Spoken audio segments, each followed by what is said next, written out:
Good morning, all of you. I hope you are good and well. Economics के जो topic है और उसके अलावा रूरल डेवलपमेंट के और अर्बन डेवलपमेंट में जो कमीज लेक ऑफ फैसिलिटीज़ की जो अभाव है, उसके अलावा रोजगार से सीधा इसका जुड़ाव है, इसके ऊपर मैं कुछ अपने कंटेंट रखना चाहूँगा। मेरा मानना है कि ग्रामीण क्षेत्र में पब्लिक ट्रांसपोर्ट की बहुत कमी है। पब्लिक ट्रांसपोर्ट कम से कम सुबह 5 या 6 बजे से स्टार्ट होकर शाम 7 बजे तक जो सिटी बस से सर्विसेज है, आई बिलोंग टू उदयपुर, तो वहाँ पे इन्होंने स्टार्ट कर दी, जबकि इसको पूरे एरिया में 25 किलोमीटर या 35 किलोमीटर के दायरे में जोड़ना चाहिए था, रूरल सेक्टर को जोड़ना चाहिए था। बहुत सारे लेडीज़ है या बहुत सारे स्टूडेंट्स हैं जो ट्रैवलिंग नहीं कर पाते हैं, तो मेरा मानना इसको जुड़ाव रखना जरूरी था। और उसके अलावा ग्रामीण क्षेत्र में इंटरेस्ट फ्री लोन की कवायद चालू करनी थी। एम्प्लॉयमेंट के लिए या स्टार्टअप के लिए इंटरेस्ट फ्री लोन 1.5 या 2 लाख रुपए तक।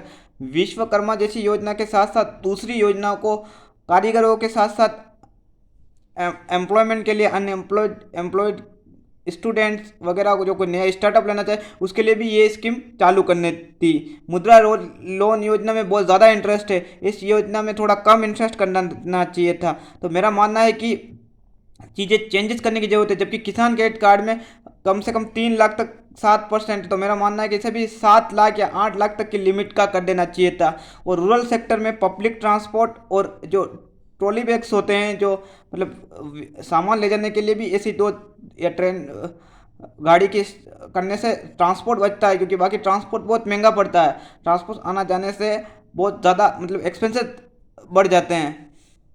और जो स्पेशल इकोनॉमिक्स जोन में गवर्नमेंट ने क्या क्या किया आपने पढ़ा नहीं गाइडलाइन, मैं अपनी गाइडलाइन बताता हूँ। 5 साल तक इनकम टैक्स में उन्होंने रिबेट दिया है, और उसके अलावा वो सब सारी चीज़ें टैक्स फ्री है।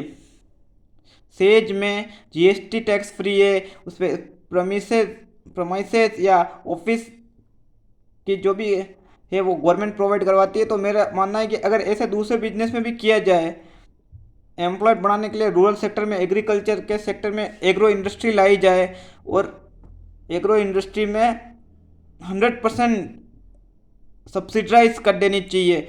जो SC ST वर्ग को 90% दूसरे इक्विपमेंट में मिलते हैं या योजना मिलते हैं, तो मेरा मानना है कि अगर आप जॉब्स में रिजर्वेशन नहीं दे रहे हो तो ऐसी कुछ रूल्स एंड रेगुलेशन या ऐसी प्लानिंग या योजनाओं में जो सीधी रोजगार से जुड़ी है उस पर 90% योगदान गवर्नमेंट को करना चाहिए। शायद सेंट्रल गवर्नमेंट हो या स्टेट गवर्नमेंट हो, उससे कोई फ़र्क नहीं पड़ता।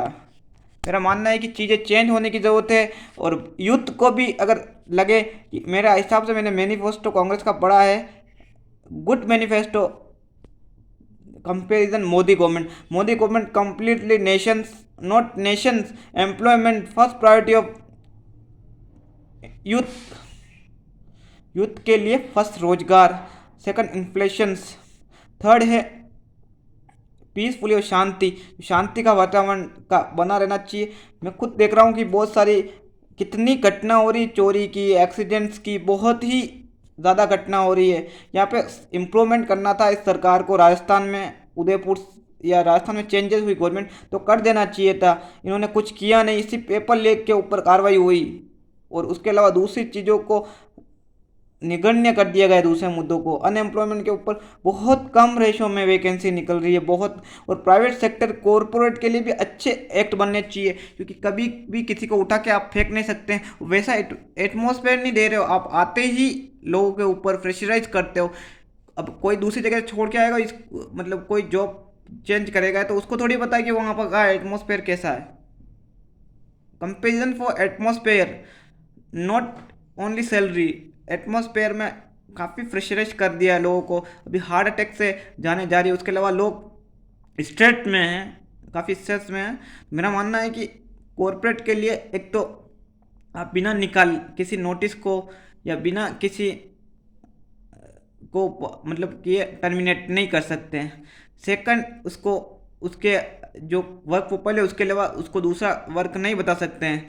थर्ड, उसके एबिलिटी पे के बेस पे उसकी सैलरी होनी चाहिए, स्किल्ड के बेस पे उसकी सैलरी होनी चाहिए, या फिर उसके वर्क के बेस पे उसकी सैलरी होनी चाहिए, उसके वर्किंग हावर्स डिसाइड होने चाहिए। यह प्राइवेट सेक्टर वाले जहाँ पर भी उदयपुर क्राइटेरिया पूरा जुड़ा हुआ है, मैं तो सिर्फ उदयपुर की बात करूँगा, this more and more work, completely workload दिया जा रहा है और एम्प्लॉय भी ले रहे हैं। तो ये शोषण अगर आप खुद सहन करोगे तो शोषण ये कंपनी वाले करेंगे। कंप्लीटली फेल्ड डाउन इसको भारत इंडियन गवर्नमेंट को भी मेरी तरफ से मैं अपने से लेटर भी लिखने की कोशिश करूंगा कि इसको चेंज किया जाए। कॉर्पोरेट अगर प्राइवेटाइजेशन कर रहे हो तो आप प्राइवेटाइजेशन को गवर्नमेंट जो फॉरेन कंट्रीज में होता है उसके अकॉर्डिंग बनाना चाहिए। ऐसा कि नहीं है कि आप हर कुछ बना के दे दो और लोगों को ये खतरा कर रहे हैं, ना तो एम्प्लॉयमेंट की सिक्योरिटी है उसमें, ना कोई सैलरी की इंक्रीमेंट भी टाइमली नहीं हो रहा है प्राइवेट सेक्टर में।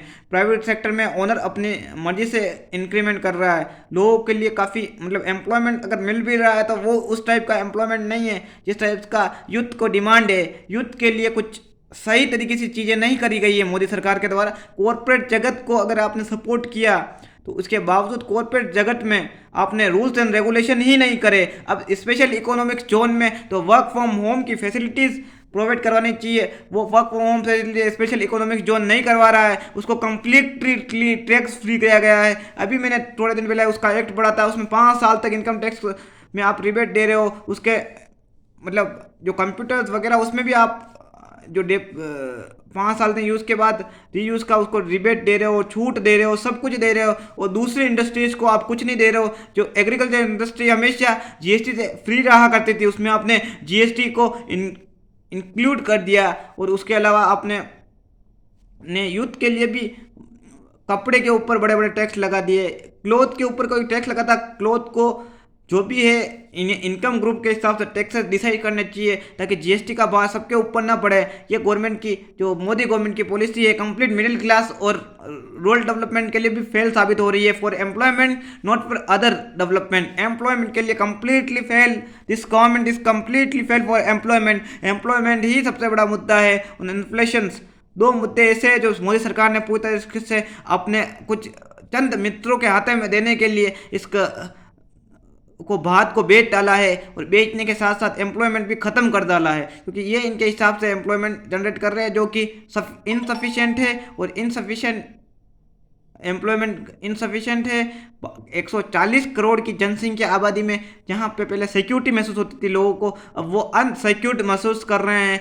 पढ़े लिखे लोग, नॉलेज वाले लोग, उसको उतनी एबिलिटी की बेस पर उसका उतना रिटर्न नहीं मिल रहा है। तो मेरे हिसाब से ये कंप्लीट फेल गवर्नमेंट है। और इस बार इस गवर्नमेंट को मतलब बदलाव महंगाई और रोजगार के मुद्दे पर करना चाहिए। और दूसरी गवर्नमेंट आए तो भी उसको कॉर्पोरेट में भी फैसले चेंज करने चाहिए, क्योंकि कॉर्पोरेट के लिए भी सही नहीं है ये फैसले। कॉर्पोरेट में कुछ अडानी और अंबानी ही नहीं रहते हैं, यहाँ पे टाटा बिरला बहुत सारे जने रहते हैं। उसके अलावा छोटे छोटे दुकानदार भी रहते हैं, इन छोटी छोटी स्मॉल इंडस्ट्रीज भी है। तो इस बेस पे रूल्स एंड रेगुलेशन बनने चाहिए। Thank you for listening to me. मेरा वीडियो आपको अच्छा लगे इसे लाइक शेयर और सब्सक्राइब कर दीजिएगा।